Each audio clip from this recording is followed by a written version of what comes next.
In this guide, I'm going to show you how to check the password of an Instagram account. Before we do get into this guide, make sure to like the video and subscribe to the channel with all notifications on. It really does help with the channel and it lets us know that you want more content like this. We'd greatly appreciate it. And if at any point throughout this guide you did have any questions, just ask them down in the comment section below and we can help you out further. I'm going to be doing my best to reply to every single comment down there. Now to check your Instagram password, open up the Instagram app first, and if you're already logged in, just tap the profile icon down in the bottom right, and then tap the three lines up in the top right and open up your account center. So hit account center up at the very top. You're going to see a password and security option on here. Go ahead and open that up, and then you're going to see an option that says change password.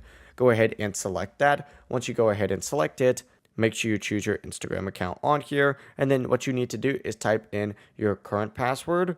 If your phone has saved the password in the past, you could just select this and then put it in right there. It really is as simple as that.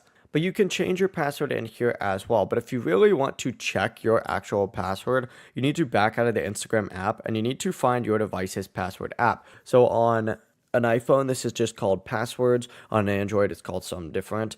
Open this up though, unlock the app, and then just search for Instagram. Open up your thing and then select the password right here and it'll go ahead and show you that password. It really is as simple as that. If you can't find it anywhere, make sure you use the option to forget your password on Instagram and reset it through your email or phone number. If you guys had any questions, ask them down in the comment section below and we can help you out further. I'm going to be doing my best to reply to every single comment down there. Before you do leave this guide, make sure to like the video and subscribe to the channel with all notifications on. It really does help us out and it lets us know that you want more content like this. We'd greatly appreciate it. Have a great rest of your day though. Peace.